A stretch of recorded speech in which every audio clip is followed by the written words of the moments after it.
Hello tout le monde et bienvenue dans cette formation. Alors, dans les précédentes vidéos, nous avons créé notre modèle. Nous avons un modèle avec plusieurs couches désormais. Donc, on arrive à faire du deep learning réellement pour la première fois. On a écrit le code pour les fonctions forward et backward pour notre modèle. Maintenant, il faut qu'on fasse la mise à jour des paramètres. Alors, pour ça, il faut qu'on s'intéresse à ces paramètres dont on a parlé là. Alors, je vais créer ici, on va parler de les paramètres. Plutôt, on va appeler ceci update. OK?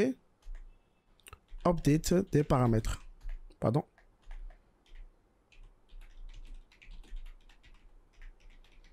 Voilà. Alors ici, qu'est-ce qui va se passer? Il faut qu'on se rappelle de la manière dont on a fait la mise à jour avant. La mise à jour, on l'avait fait de cette manière ici. Donc, je copie ça. Et je mets ça là. Pour qu'on ait tous la même idée. Donc, les paramètres, c'est le paramètre moins le learning rate, donc la vitesse d'apprentissage, fois le gradient correspondant. OK. Donc ça, il faudra le changer puisqu'on fait le calcul des dérivés avec le backward. Il faudra le faire pour la couche dense, qui va le faire pour les différentes opérations. D'abord, le modèle qui va le faire pour les différentes opérations qui la constituent. OK. Donc pour ça, il faut qu'on puisse avoir accès déjà à ces paramètres-là et leur gradient. OK? Donc, prenons la première étape. Si on prend un dot, je pense qu'on avait déjà créé un dot, un biais, un dot pro dot, je pense un M.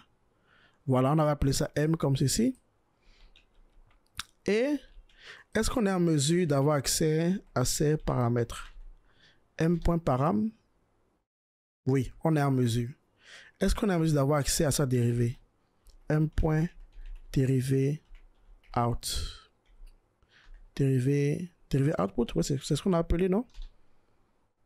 Non, c'est pas ça? Comment on l'a appelé? Alors, je vais aller voir. C'est la classe paramètre. Ah, c'est dérivé input, c'est ce qu'il envoie, c'est dérivé input.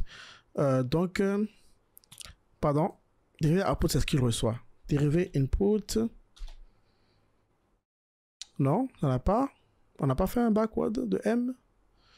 Je vais voir ici rapidement. Si, on avait fait le backward, non? Si, on avait fait le backward. C'est ça la dérivée input, justement. Donc, ici, on ne retourne pas ça. Self-derivé inputs. OK, c'est S. Voilà. On a accès à la dérivée qu'elle envoie. OK. Je suppose que c'est la même chose pour les autres. Maintenant, est-ce que pour les couches... Donc, on avait créé une couche qu'on a appelée couche comme ceci. Au niveau de la couche dense, ici, qu'on avait testé, on avait créé couche. Donc, est-ce qu'on a accès aux paramètres de couche? Normalement, oui. Couche.params. Voilà. Donc, voici le premier élément. Ça, c'est W, ça, c'est B. Est-ce qu'on a couche.dérivé input? Dérivé input. J'ai peur que non. OK. Donc, il faut que vous trouviez un moyen d'avoir accès également à la dérivée des paramètres dans la couche dense. Alors, pour ça, puisqu'on doit attendre forcément que le backward ait totalement terminé avant de le faire, on va peut-être le faire. On va avoir peut-être une fonction qui fait le travail juste après le backward, après que le backward soit terminé. Donc, on va créer une fonction. On va créer une fonction dans ceci, dans la couche dense, qu'on va appeler get params, OK? Get params gradient avec S. Donc, c'est ça qui va nous permettre de récupérer les gradients. Ou bien, on va appeler ça get layer gradient. Layer, puisque c'est pour une couche. Get layer gradients. OK? Donc, 2 points, ça va nous permettre de récupérer les gradients. Donc, du coup, ce qu'on va faire, on va parcourir en fait chaque couche, mais dans l'ordre, parce qu'on a les paramètres dans l'ordre. En fait, idéalement, ce qu'on veut, c'est quoi? C'est qu'on puisse parcourir les... Alors ici, je reviens ici. C'est qu'on puisse parcourir ces paramètres-là, puisqu'ici, on en a 2. Donc, on a également aussi une couche dérivée input, et on parcourt les deux ensemble, comme on l'a fait ici. Hein. On avait fait un zip, non? Alors, voilà, on avait fait paramètres P, voilà. Donc, voilà, on parcourt les deux ensemble et on fait facilement la mise à jour. Donc, du coup, je reviens dans la classe danse et on est en train de créer une nouvelle fonction. Alors, cette fonction va faire quoi? Cette fonction va nous créer le self-derivé input. OK? Self-derivé. Est-ce qu'on n'a pas déjà dans les segments qu'on a créés ici? Non, on n'a pas ici. Alors, je peux le créer là même pour le définir. Self-derivé input égale à vide, comme ceci. Et bah, on fait la même... Bon, c'est un peu redondant, hein, parce que bon, je peux m'en passer. Je peux le mettre juste ici. Self-derivé input. Et donc, du coup, je vais parcourir. Je vais faire for boîte in self-suite. On va récupérer les gradients. En faisant quoi? Puisque pour chaque boîte, on a le dérivé input. Donc, on peut le prendre.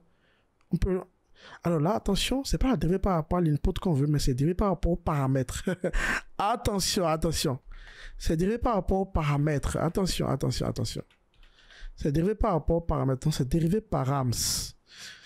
Attention. Donc, du coup, pour chaque boîte, on doit vérifier que la boîte, d'abord, on doit vérifier. Alors ici, il faut que je mette le self. On a vérifié que la boîte d'abord est une boîte non une boîte paramétrée. Donc du coup on va faire if is subclass. Donc on va lui demander si c'est voilà un élément de la classe. On fait boîte point. Donc on va chercher son nom en fait. Son nom. Enfin il hérite de qui? Voilà c'est ça. On va mettre ici boîte paramétrée. Alors ça, si vous ne le comprenez pas, regardez, si je prends ici ce M là qu'on a créé. Si je fais M.classe comme ceci, ben on saura de quelle classe il vient. Vous voyez que c'est un dot, n'est-ce pas? Maintenant, la fonction is subclass. Alors ça, c'est un subclass. Alors le dot, si je fais is subclass, donc du coup est-ce que c'est une sous-catégorie de boîte paramétrée, boîte param, vous allez voir que ce sera vrai. Donc vous voyez c'est true. Donc du coup je peux revenir ici et je fais if is subclass, donc si c'est une boîte paramétrée, du coup self derivé params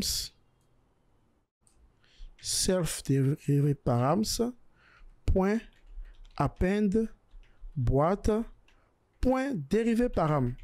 Parce que si vous vous rappelez bien, pour les boîtes paramétrées, on calcule la dérivée. Alors boîte paramétrée c'est où? Ici, vous allez voir qu'on calcule la dérivée par rapport à l'input, la dérivée par rapport aux paramètres aussi. C'est très important. Donc du coup, il faut qu'on revienne ici dans la couche danse ici et on a déjà le code qui fait l'opération. Alors, pourquoi on a un problème ici? Ça, c'est déjà bon. Maintenant, est-ce qu'on retourne quelque chose? On n'est pas obligé de retourner quelque chose. Une fois qu'on a fini le backward propagation, on appelle cette fonction-là pour avoir le paramètre qu'on veut. Voilà. Très bien. Donc, c'est suffisant. Pourquoi ceci me crée un problème là? C'est quoi le problème ici? Je ne comprends pas le problème. Self dérivé params append boîte point dérivé param. Et c'est bon. Qu'est-ce qu'il y a comme problème ici? Je comprends pas. Je vais l'exécuter voir. Ah, ici, c'est self.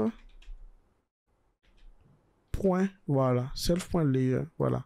Parce qu'on appelle la fonction qui est là. Mais ici, il y a un problème, je ne le vois pas. Statement must be separated by new lines or semicolons. N is not defined. Cell is not defined. Je comprends pas. Statement must be separated by new lines. Bah voilà, j'ai mis le new lines. J'ai mis le new lines, non? If subclass, à 2 points. Bon. Normalement, ça fonctionne, hein? Ou bien c'est un truc d'indentation. C'est un problème d'indentation. Je veux voir. Non. If. Non. Bon. Apparemment, il y a un problème, mais je ne sais pas d'où ça vient. C'est pas grave. On va essayer. Je vais essayer d'exécuter ceci, voir. Couche, danse. Si ça fonctionne, c'est qu'il y a un problème. Couche. Bah, tout ça, ça fonctionne. Bah, tout ça, ça fonctionne. Maintenant, du coup, si je viens en bas ici et que je fais couche dérivée param, couche dérivée params, on peut avoir accès. Ça, c'est les paramètres et ça, c'est la dérivée de paramètres qui est récupérée lors du gradient. Très bien. Vous voyez là, on a les dérivées par rapport aux paramètres. C'est très bien. Donc là, on a pour les boîtes et pour les couches. Maintenant, est-ce qu'on a pour les modèles? Là, il faut qu'on se pose cette question-là. Et c'est ce qu'on va faire dans la prochaine vidéo. Let's go!